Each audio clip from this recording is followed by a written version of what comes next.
Hello, Jacob. So we just did a little check-in, meditation, etc. And I wanted to sort of pick up this thread and bring it through, which is sort of the topic of crying, which for me has been one that I haven't seen expanded on sufficiently. And in my years of experience with this practice, or whatever we want to call it, I feel like more and more sort of, sorry, I'm just taking my socks off, gotta get grounded, more depth and different dimensions to it as well. So you mentioned like the inner child, and I recollect an experience probably 3 years ago, let's say, when I felt that I was first sort of opening the floodgate that had been closed for the preceding, all of my teenage years, let's say. At some point it had been closed, and experiencing, sort of been guided by somebody towards that thing that was present that I couldn't quite see myself. And then in that, like opening that thing, and then within that thing was all of this grief about the way that I had cried as a child, my relationship to crying. So it wasn't just like a backlog. It was this sense of like that my relationship to crying as a child had been like a real squeezed, like, sort of like the whole body sort of tensing up, very much crying by myself.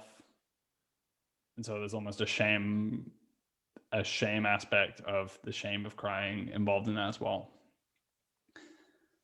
So that was sort of a starting point. And I've cried rivers and torrents since then in waves at various times, and they have been, I've really come to see them as one of the primary catalysts of transformation and sort of a birth death portal that we have access to.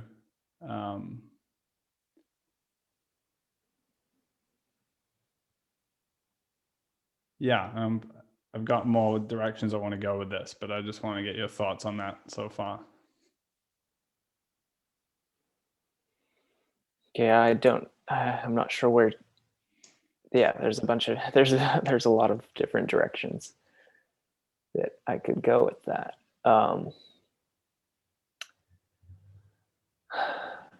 Yeah, I've thought, okay.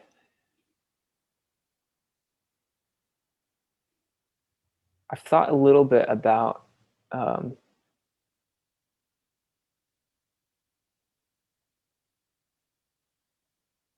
okay. Well, so one of the things that came up while you were talking was this. I mentioned earlier before we started recording that there's this sort of physiological component to crying, which is just this. It's not just, allowing your emotions out. It feels like this.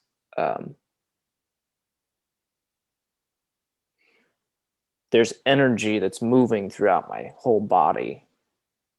And then it's sort of this weird sensation where it's like I guess the way I understand it is like there's tension in various places in my body that's holding some sort of trauma, although that might be sometimes too strong of a word to use. Some sort of there's just a internal conflict that hasn't been processed and resolved. And crying is this weird thing where it's like it's like you're relaxing those areas in your body, releasing that tension until it feels like it all sort of gathers in your like your throat and your face, and like that's the last stronghold where it's like everything sort of tenses up right there before it just like bursts forth and like comes out in the form of these like sobs and tears, and this your face is contorted in that. It's like there's a it's such a strange thing to me, like what's happening there. But it's like this, as you were talking, I was thinking about sort of the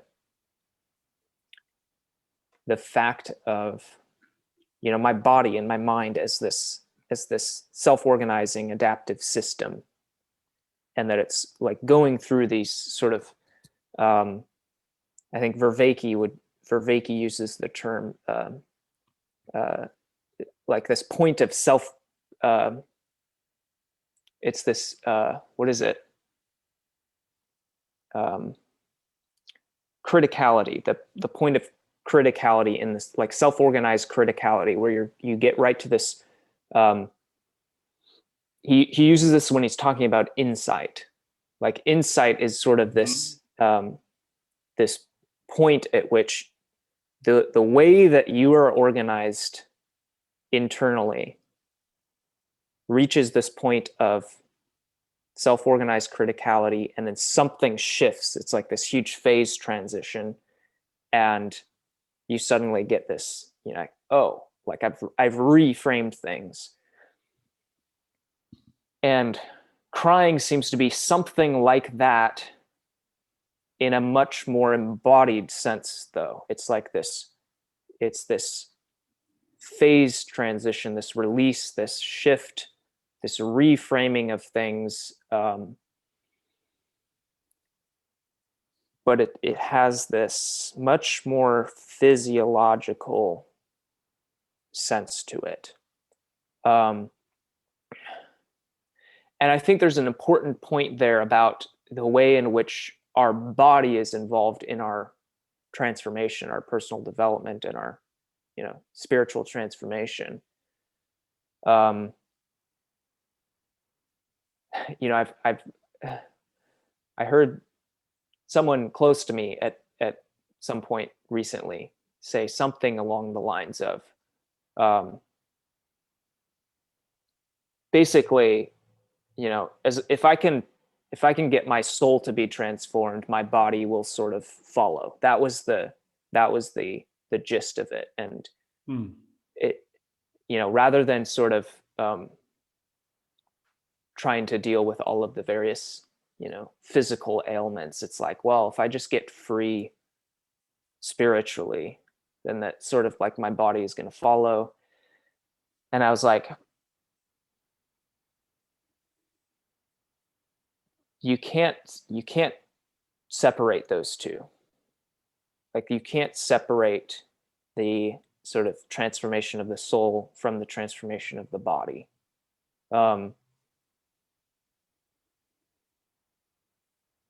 And I think crying is a perfect example of that, because when you really pay attention to what's happening in your body when you're crying, like of course crying is a transformative experience in your soul, but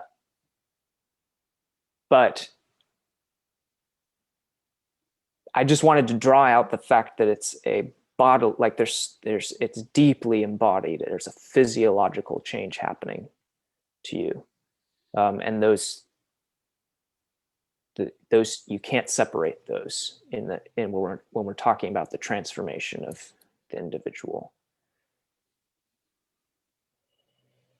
Yeah, you just pulled on a very juicy thread, and I'm not sure whether to bring it in before or after, but I'm just going to run with it now, which is something that's been coming up.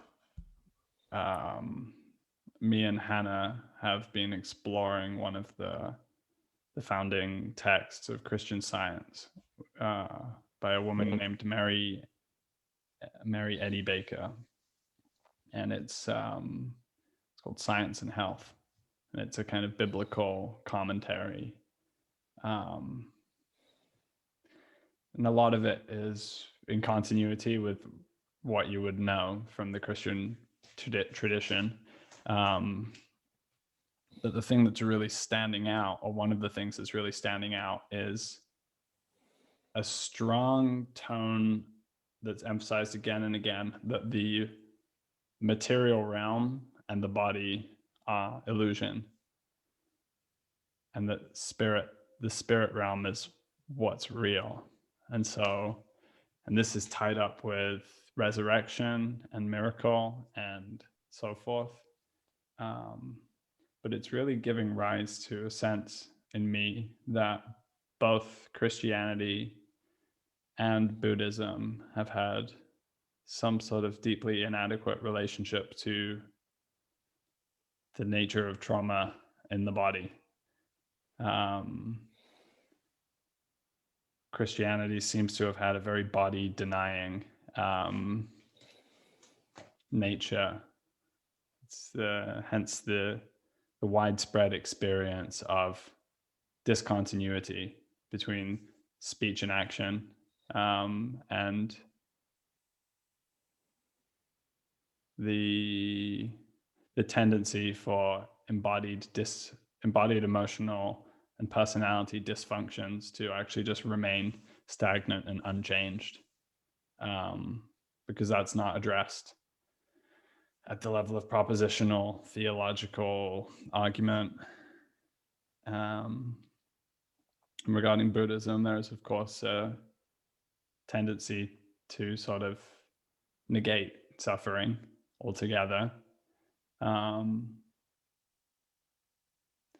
it occurs to me that trauma, as we understand it, was only really given words in this century by secular early psychiatrists, people like Freud and Jung, and sort of after the First World War, when there was this wave of trauma unleashed in the culture, did we develop the idea of trauma.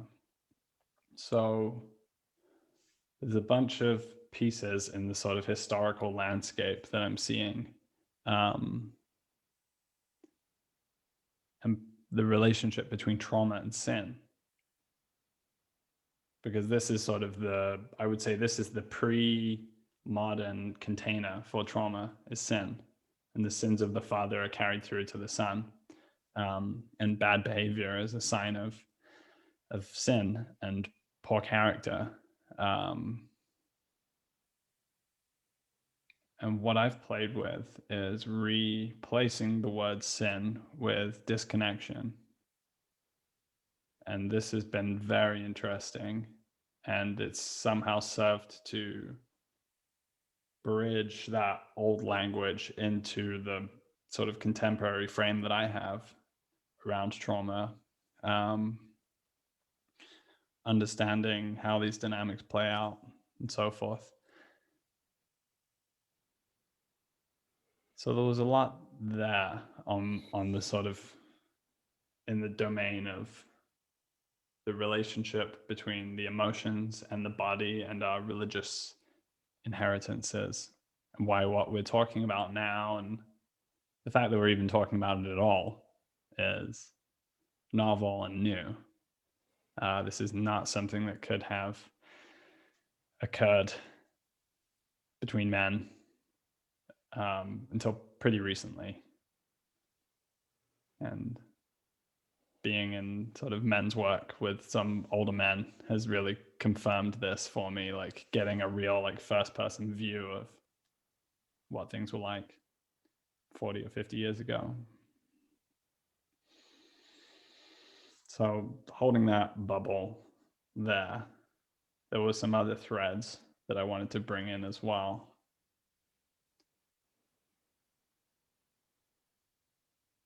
And something to do with insight. Yeah. When you said that, it clicked for me, because the term that's come for me out of my many experiences crying is traumatic insight. And this feeling of a process in which there's a coming to relationship to the emotion that's there, sort of the acknowledgement of it, and then there's the opening to it, opening the floodgates. And this is a skill that can be developed, I think. When I was first crying, it was this very excruciating release of pressure, and which is not to say I don't still have those sort of agonizing, scream into a pillow type things, but I would say over the course of time, there's a skillfulness of being able to open that floodgate, and for it to be less of a floodgate, like the experience of crying in sort of poise, almost like the capacity to let it go more easily has come over time. And I think part of that has been just having emptied some of the bucket, I guess. So there is less volume of past stuff coming through. But it's also that I understand now the great positivity that comes from this process, this traumatic insight. And it's not always the case. Sometimes it's something from your past. I think in most cases, starting out, it's likely to be past material. But in the course of having done that and opening up, there's more sensitivity in the wake of this process. And then with that sensitivity, in a shamanic sense, one begins to pick up more on traumatic energy in the world and in the field. For me, being in the presence of trauma that is concealed, that is present but not revealed, is something that I pick up on at a somatic level. And so I can feel that sort of imprint coming away from an interaction like that.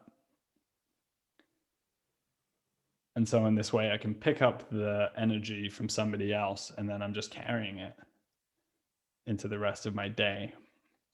And so there's a skillfulness then of noticing it, dropping into it.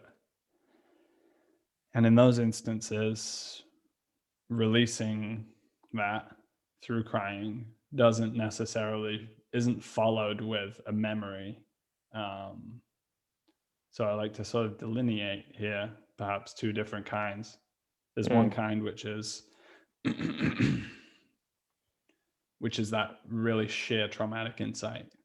It's like a lightning bolt, or a river flooding or something. And in the moment of releasing the somatic, the realization of what it meant is coming.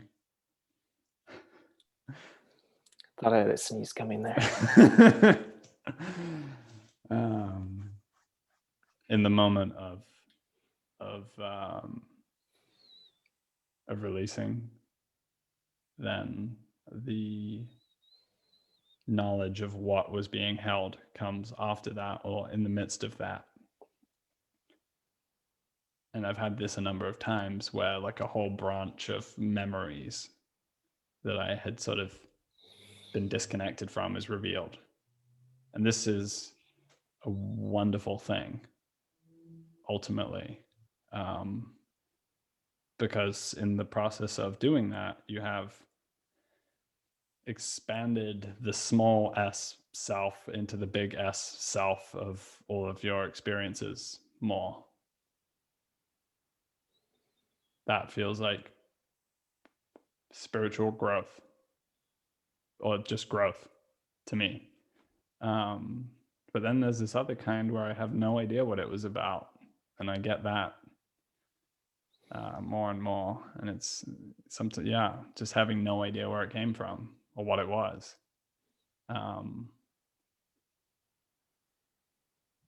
And in the midst of doing this again and again, I began to sort of notice some interesting connections between crying and singing, or sort of throat singing. Like I recently intuitively started getting into like sort of shamanic, like whoa, like different sort of throat sounds as a practice. And Hannah's been joining in as well, and it's been really cool to sort of do that together. But when I do that, I'm really just feeling into like, oh, like you were saying, like there's different parts of the body, right? Something about vibrationally with the voice, you can kind of feel into like, does it want to go down deep or does it want to go up high? And that can kind of correspond with different parts of your emotional field. So coming across that at the same time in the context of letting these cries out, I almost feel I have a little more, there's almost a more of a trained agency in directing or like seeking to intuit where the cry wants to go. Because it's not just one kind of cry, there's different, there's like more guttural and there's more like higher pitch and all of that. So this is a fascinating topic. I'm just thinking about this fact that like reality has all these different parts, and you can sort of like double click and it opens up this whole new world inside of that little, what was previously just a really small part of reality that was maybe even ignored. Crying being one of those examples where you can double click on it and then suddenly it like branches off into all of these little nuances of that you can start being able to pick up on as you return to that, to the experience of crying repeatedly. It's like, ooh, this is like you start picking up on all of these different nuances. And perhaps that, fractal branching outwards is there's an inexhaustible aspect to that. You can keep double clicking on any one of those branches and it'll just, keep going. So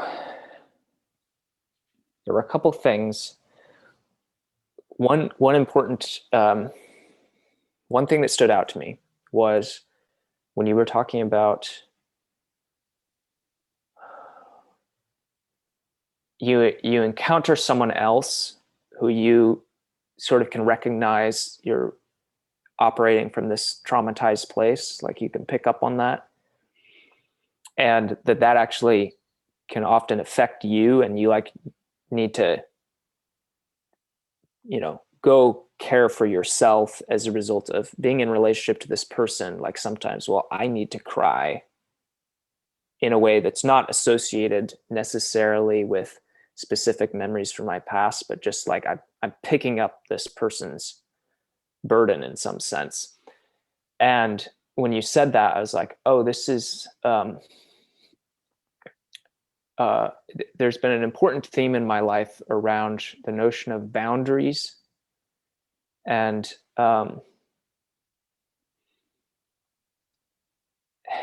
specifically,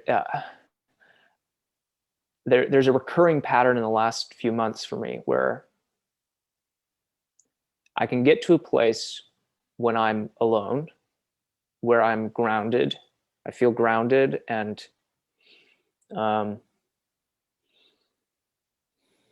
in touch with in touch with myself, and sort of have an understanding of, I can make sense of things, and then I'll go into a social situation in which there hasn't been a lot of regular communication between, at least between me and the members of that group. And there's just this feeling of disconnect in the sort of this place of, we're all bringing in our different traumas, and there's not a recognition of any of that, and there's not the space to hold all of that. It's sort of, we're acting out of that traumatized place. And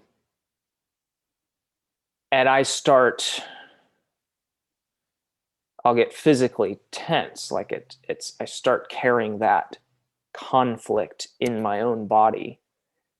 And one thing I've been realizing is, I think there's something important here that has to do with boundaries. And maybe there's a better way to conceptualize that. It's like, I come into this social situation, and it's almost like there's a need to control it in some sense. There's a sense of it being so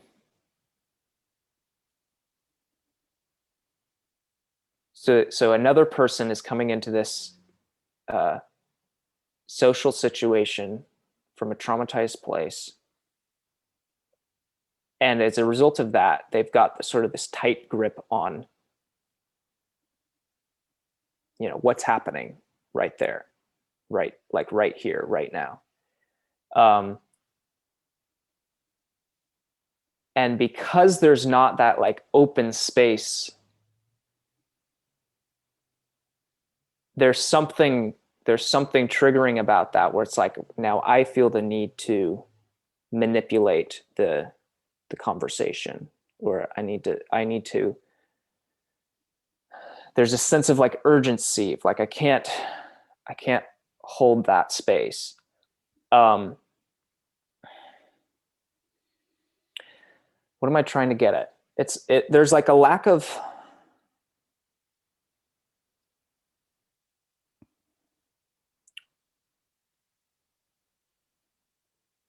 there's a lack of boundaries. And I find this is most often the case when it's people with whom I have a long relationship. Like, I've known them for years, so family and long-term friends. And historically, there's a pattern to the way we relate. And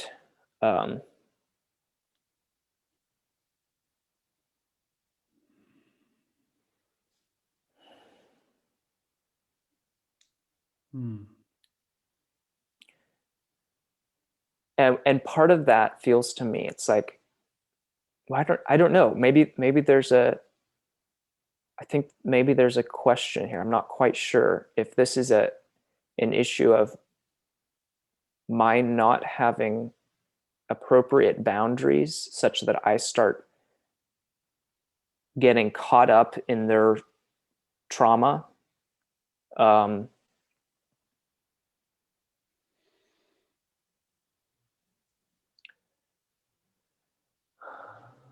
I don't know. What do you have thoughts on that? Yeah. This feels pertinent, very much in flow with what we just talked about, and with my own sort of path up to this point. First and foremost, the context of right now in lockdown times, this is a very this has a real particularity to this moment, because people are not socializing very much. And so with that heightened atomization and the degree of trauma in the culture writ large, and the likelihood of people working off of maladaptive coping patterns in the context of their own atomized life, I think there is a heightened sense of like, if you reach out to somebody during this time, there's a good chance that they're in some sort of existential hole of some kind, or they're in existential work and therefore in a state of heightened sensitivity. But in any case, that feels like it's more of a consideration or something that I'm aware of than before. And in the context of, you know, my home and my relationship, there's a high degree of openness and attunement that we cultivate here. And we've become very sensitive to emotional energy entering our field directly or indirectly. You know, if there's something going on with a family member and it's sort of vicariously coming in, and then it's like present and not noticed, we've gotten really good at noticing something's entered into this space that exists in this we space, and now we have to really understand what that is. So that's just a context point about right now that I've noticed. Another important word I want to bring in here is enframing. And it's something that I discovered during the course of my own moving through the dark night of the soul tragic period, and, you know, having been on a bit of an exodus from my existing relationships, going through transformation as you are during this time, you're becoming a different person. And in the course of releasing your own traumas, generally, there's an increase in openness and sensitivity. So when you step into an old relationship, be it in person or just on a phone call, I noticed a really palpable sense of, I've stepped into a frame of the relationship as it was, and the other person has expectations of who I was at that time, and at an embodied level, I'm now aware that I'm in the frame. So, and there's some sense with that you want to maintain a certain trust there, and part of that, you feel like, in order to maintain that trust, I have to meet the expectation that the person has, that I imagine the person has for me, which is who I used to be, which creates this inner conflict, because that's like, well, but I feel like I want to be bringing in the new me into this conversation. Yes, and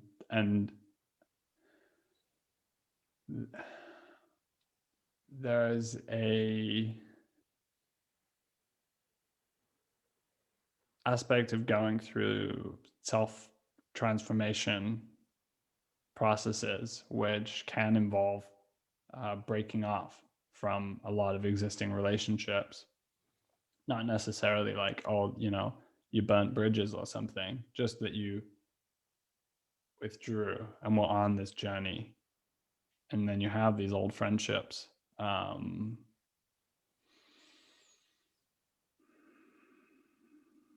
Partly there has to be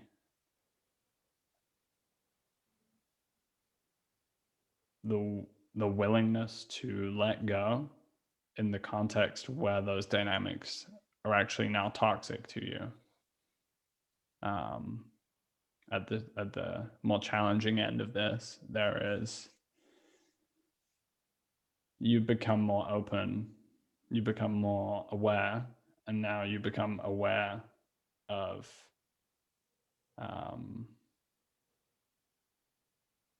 this relationship actually has a negative effect upon you. But this is somebody that you're a great friend to, that you have great memories with, that you have something that you truly love and would miss. And yet the other person refuses to acknowledge that you have changed. And in their refusal, they are again and again sort of seeking for you to re-enter that enframed. And so it actually becomes a bit of a denial of who you are. And sometimes you can feel that when you try to re-enter it, or re-speak through that channel. Especially for me, that channel was much more sort of autistic and socially limited than now. Words like vulnerability or trauma were not words that were known or used at all. So, but this is a sensitive thing, and there has also to be effort to then rebuild bridges as well, where there's really honestly great relationships with people who love you. To bring that perhaps skillfulness that you now have to both be sensitive to all those possible like frictions and things that you weren't aware of, but now you are, and the enframings, and to come in as yourself fully and still be loving, and then realize that, okay, if that person really loves you, then the thing can sort of continue. Yeah, it's a little bit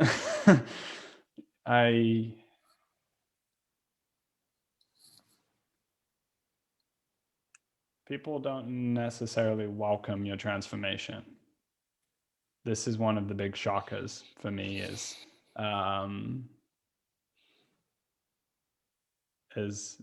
a lot of people either just would prefer to not acknowledge anything's happened, or are actually now sort of maybe even suspicious, or there's some hostility now that you have, like, we love culturally someone who can step out of the box or break out of the frame or do something radical.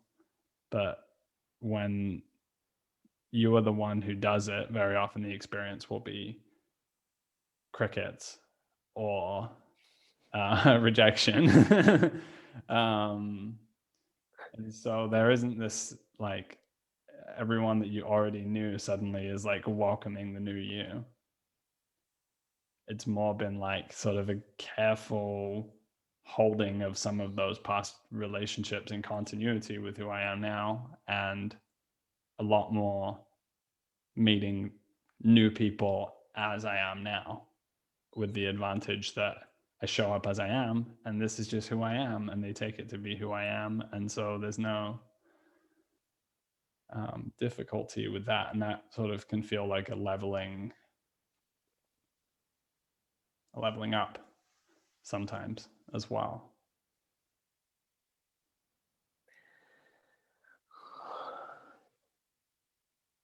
yeah, you said something about, like you mentioned, being loving, like if you're able to be loving.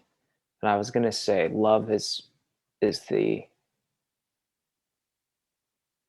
that's what has been on my mind as you've been, or as this conversation has unfolded. It's easy to, well, specifically the listening quality of love. Like I think that's love. Love's one of love's most fundamental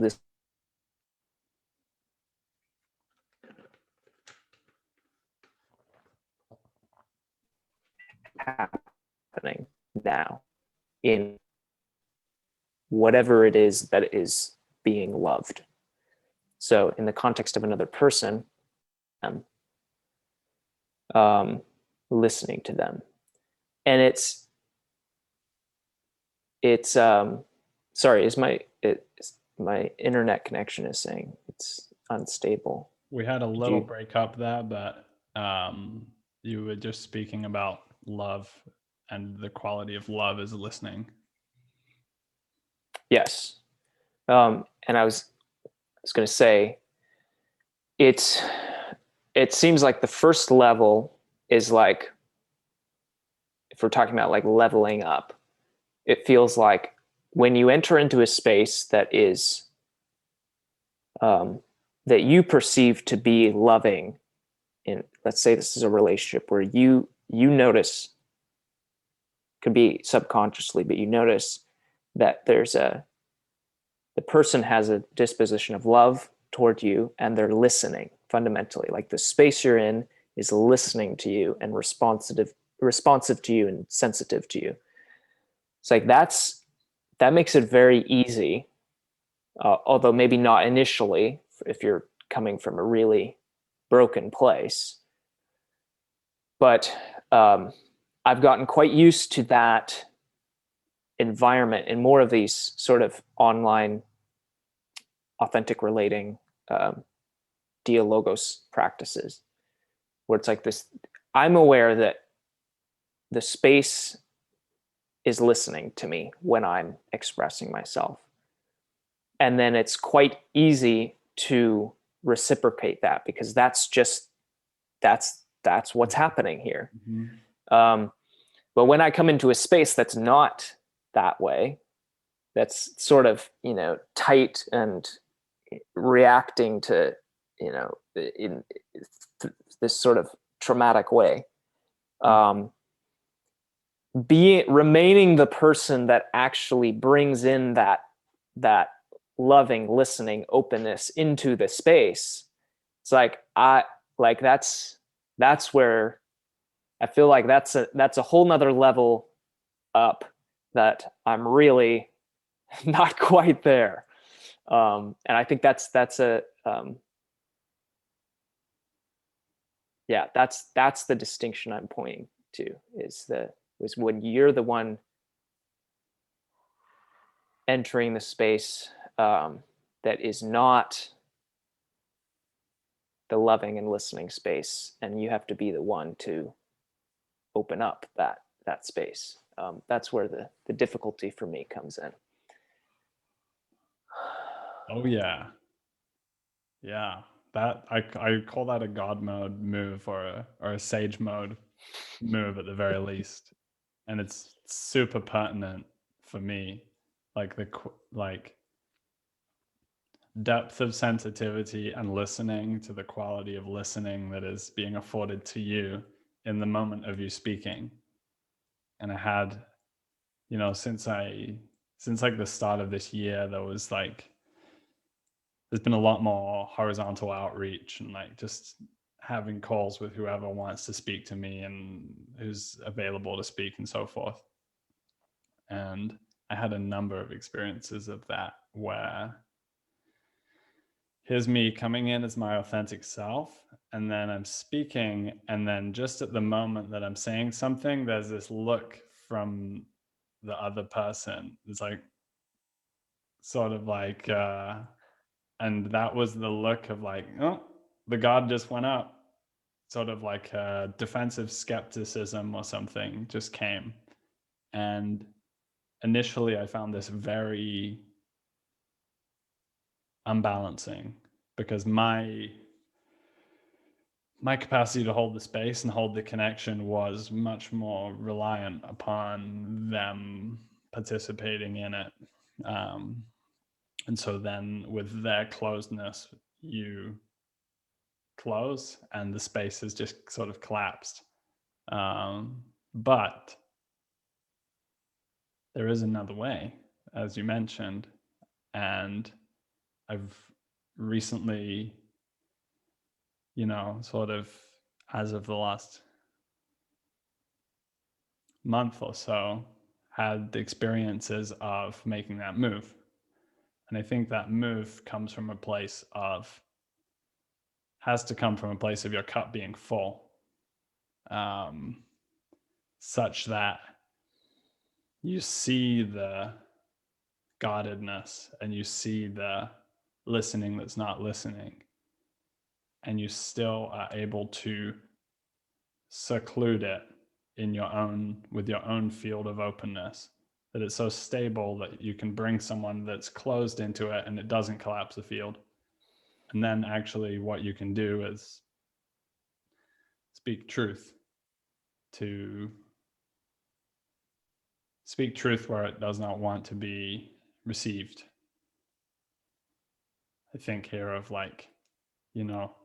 archetypally, like Jesus would go and he would sort of speak to Satan in the context of somebody possessed or somebody with a real closed heart or something. This is right at the edge for me as well, I think. And it's the moment in this conversation where I feel like that fullness of the cup, it really sort of circles back around to the way of living and being itself, and the orientation of that towards more love and moreness and more authenticity in the context of your space and your world.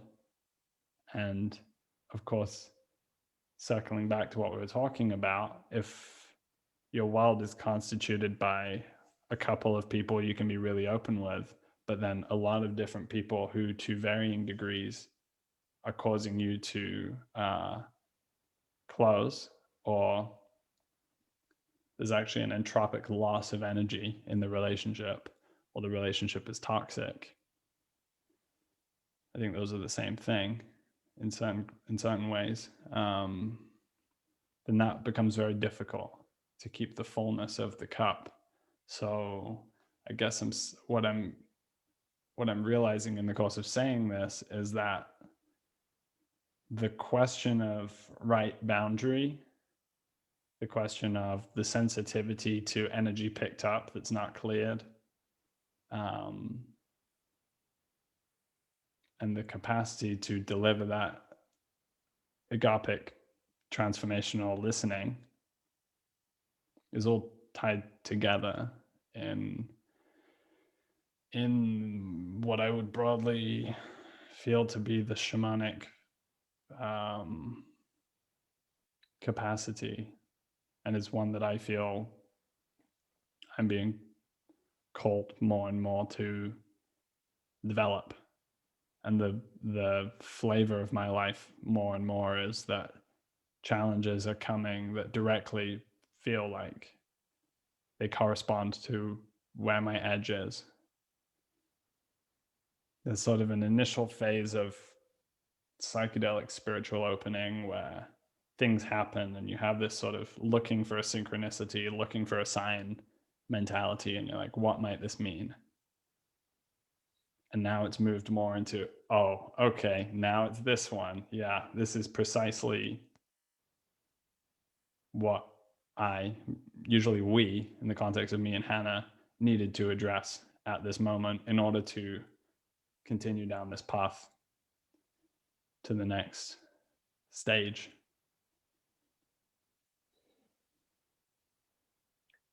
I'm thinking about the fact that you mentioned dreaming at the beginning of this call before we started recording. Mm-hmm. And I was thinking, Ooh. I notice for me, in my experience, my dreams get quite vivid and quite I don't want to say clear in their meaning, because I have problems with talking about sort of the meaning or interpretation of dreams, but like there's a clear developmental direction to it almost. It's like, okay, this is where I'm moving. Not necessarily in ways that I can explicitly articulate with like this means this and so on, but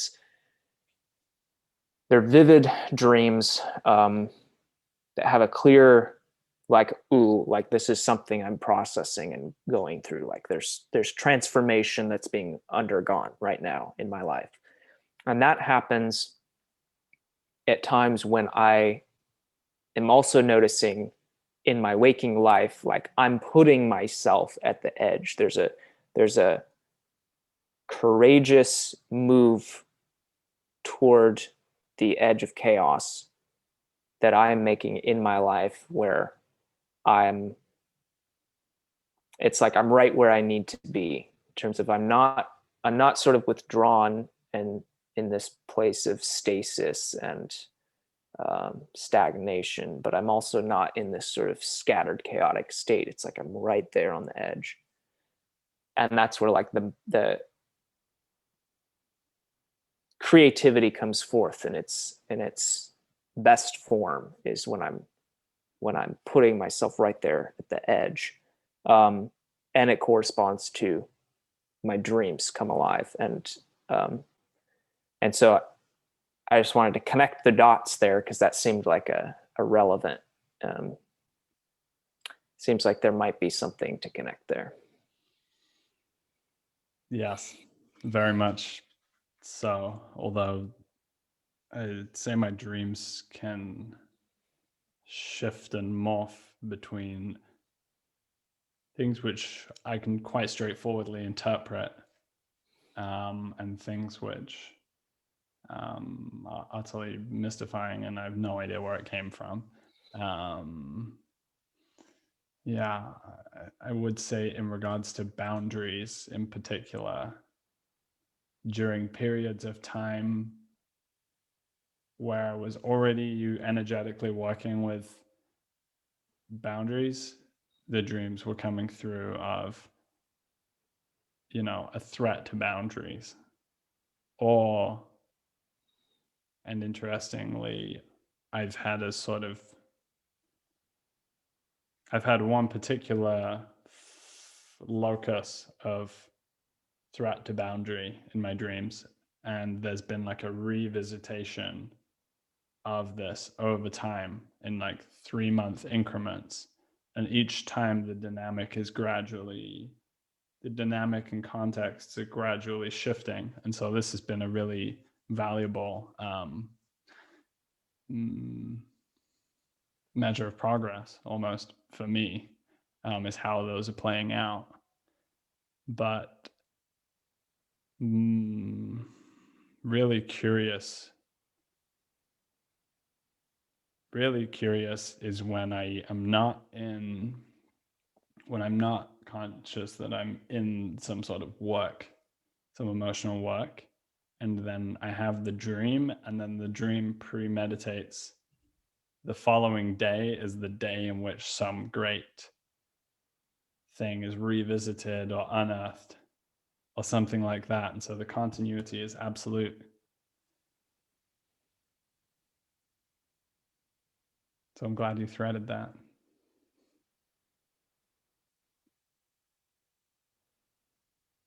Yeah.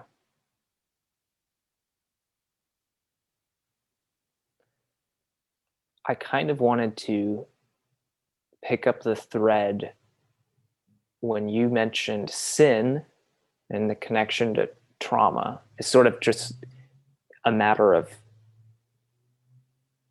language. It's like you're in one language, the word is sin, in another language, it's trauma. And then I wanted to connect that to what we were talking about with love and listening. Because take like a conversation in a space where you feel like it's not open and loving and listening. And for me, I often go to this place where it's like, and you talked about enframing, where it's like I slide into that traumatized frame, and particularly in the context of historic relationships and ways of relating with a particular person, it's like that I slide back into that. And there's always a part of me, like propositionally, I can get a frame on it, but it's only propositional, and I'm still stuck. Like the like existentially, I'm stuck within that frame. It feels like, and then propositionally, and this is where there's a mind-body disconnect. Propositionally, I'm going, oh, I know what's happening here. Like, you're bringing trauma into this situation. It's affecting what's going on here. But I've lost the capacity to actually relate to that situation from an open, loving, non-traumatized place. Even though propositionally I can recognize what's happening. And I recognize if I were to say what's going on up here, in most relationships, there would just be because it's not coming from a place of love, I'm only going to be, I'm going to be actually adding to the problem. Because, or at least that's the sense, there's a sense of,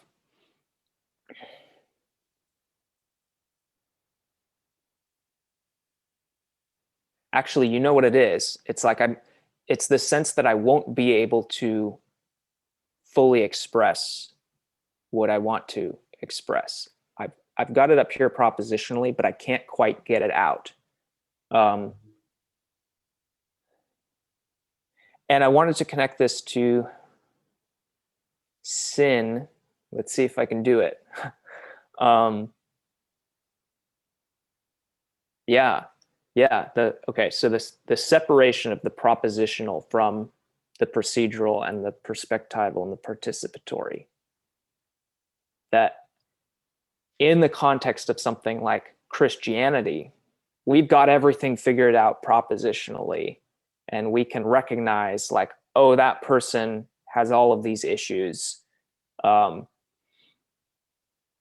living in sin. Okay. And we can recognize even the context of a conversation, we can recognize that, like, oh, I see your faults. You're living in sin. You have all these, this is everything you're doing wrong. But because that propositional layer is separated from all the other ways of knowing, the three other ways of knowing that John Vervaeke talks about, I'm actually not approaching that from a place of connectedness and wholeness, and therefore I'm not approaching it from a place of love. And as a result of that, it's like, well, there's a gazillion different threads to pick up from there, but I'm failing to notice my own disconnect in that moment. Mm-hmm. The fact that I'm disconnected, and therefore there's trauma that I need to work through, i.e. sin. And that actually the way that you free people, including yourself, from this, being a slave to sin is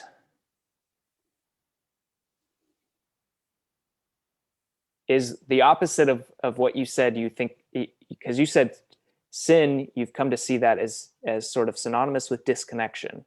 It's the opposite of that. It's like more connectedness. And yet so often the move when we're confronted with sin or trauma is like, push it away.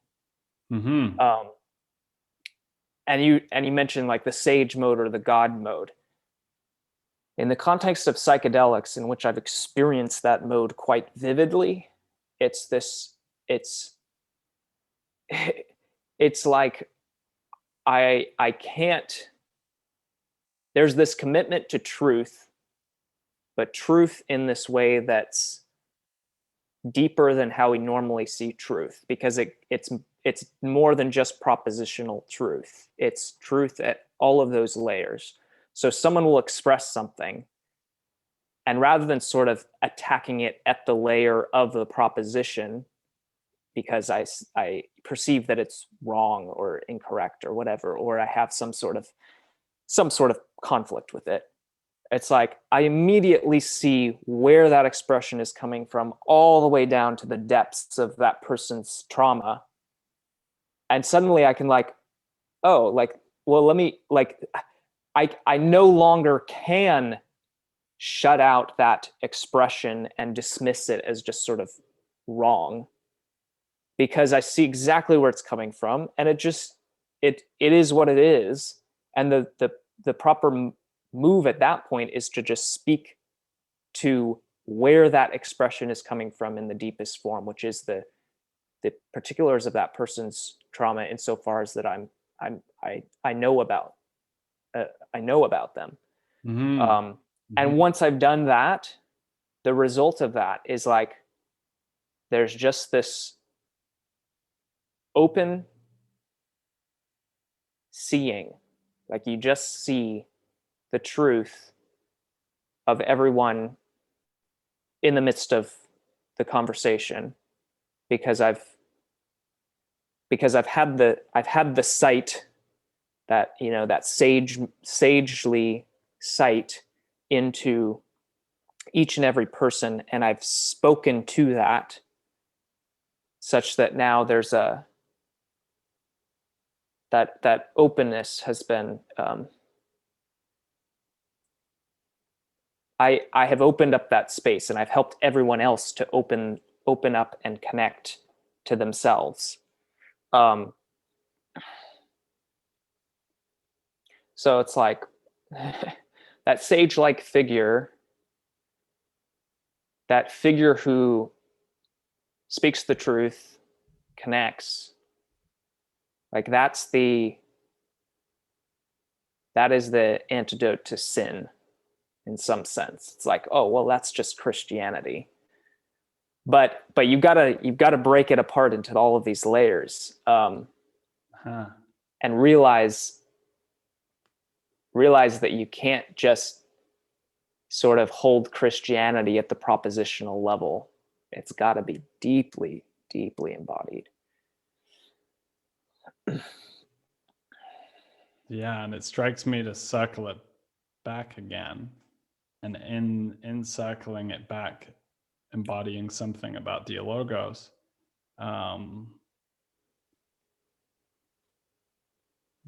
guess two of the biggest challenges and shortcomings of Christianity, and perhaps aspects of modernity coming out of that as well, but particularly Christianity as I've experienced it, is disembodiment and attachment to the propositional without relationship to all of this, or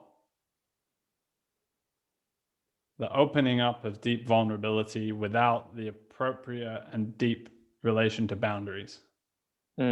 So you can be propositionally doing this to the sinner, or you can become so open-hearted that you believe you are going to be the vessel this person hasn't experienced love, I'm going to be the one who shows them what it is to receive unconditional love.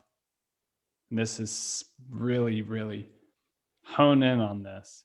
Unconditional love is very often the belief which brings about the traumatizing toxic relational dynamic. I've lived this, so I'm saying it from a place of having lived it. The idea that you are going to be the one who is going to show someone unconditional love is very often tied to a failure to have healthy boundaries yourself. And when you fail to have healthy boundaries yourself, you're actually perpetuating the other person's dysfunction. When you have healthy boundaries, you have to do things which might feel bad. You might have to just not reply to someone. You might have to completely cut distance from somebody. But that is actually educative to that person.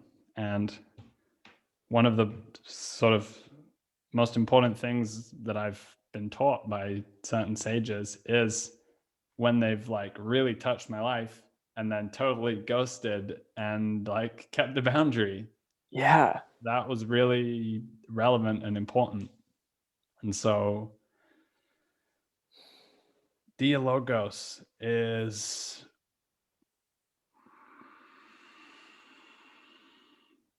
a place where we can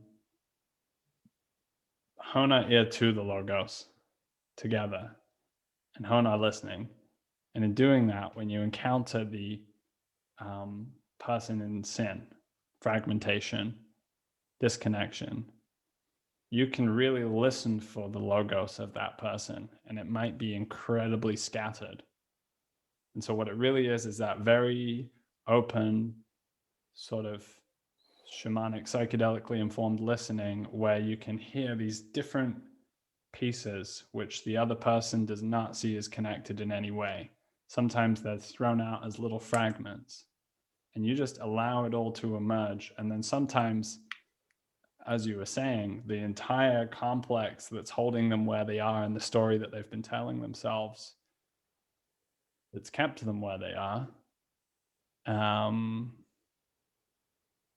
you begin to perceive that and you see the web. And then what you can do is not speak to the fragments. You can speak to the whole of the relationship between the fragments that you're perceiving, the logos of the brokenness.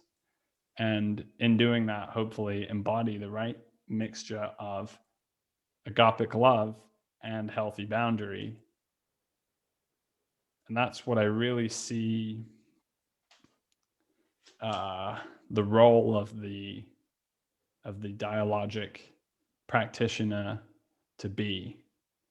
And that's what I'm living out right now. That's what I'm starting a dialogic practice.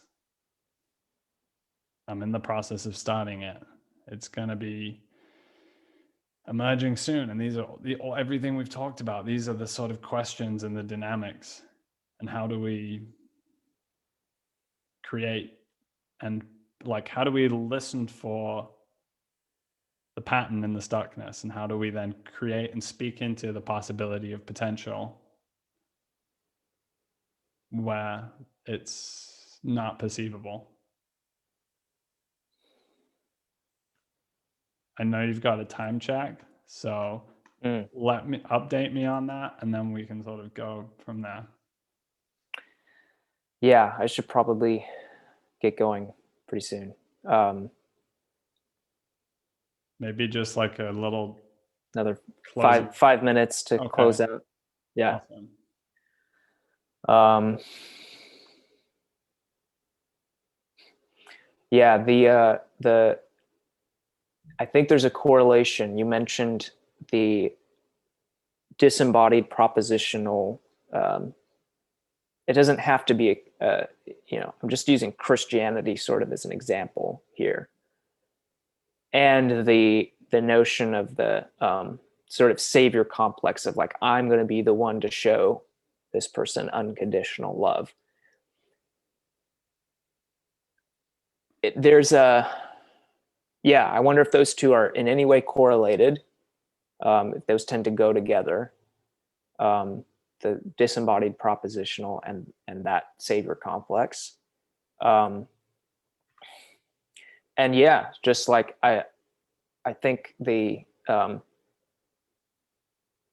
encounters that I've had with wise people, and I wrote that poem about sort of the encounter with the sages. I've always been sort of, there's this moment of just like confusion in the encounter with those people. Cause it's like, I recognize you as sort of I can recognize you as a person I want to to be loved by and transformed by. And it's like there's this deep, like very needy longing for that. But then the response from that sage like person is just very, it's there's a boundary there. But it doesn't feel like it's in no way, that boundary is in no way, it doesn't give off the feeling of defensiveness, because when I get over that initial confusion and that sense of like absurdity of like why don't you embrace me, and just like that I realize that they're doing it for my own good. What they're doing is they're treating me as if I'm already free and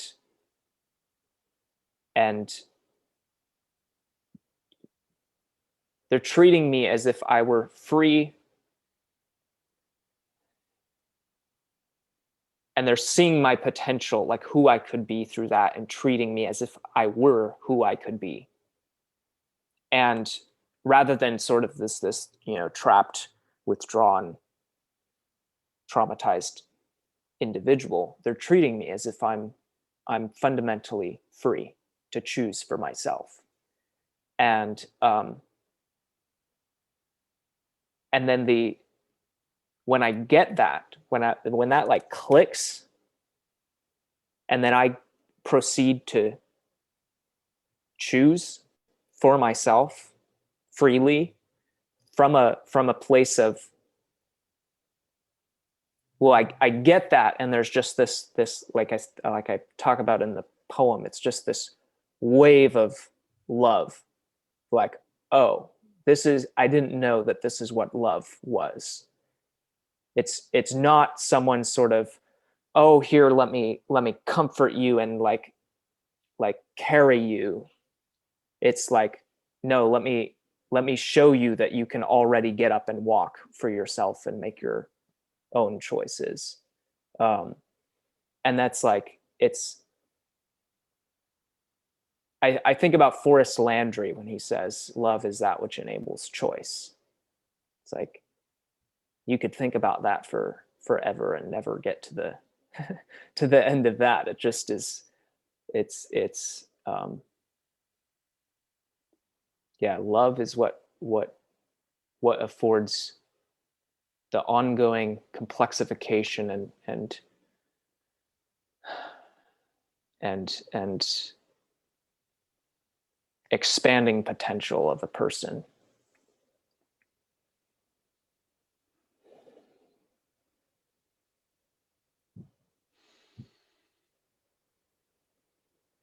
Well, I'm loving these dialogues. And pretty much without fail, come away with a real heightened sense of clarification. And yeah, it feels like we're really doing there's a grand project somehow emerging and being participated in. in this little corner of the conversation. This very spacious sort of view, sort of like a view from a nice high ridge in a landscape, rather than a corner, perhaps. But nonetheless, pleased to be doing it with you, and look forward to the next one. As do I. Great. All right. Thanks for coming on, man. Thanks for having me.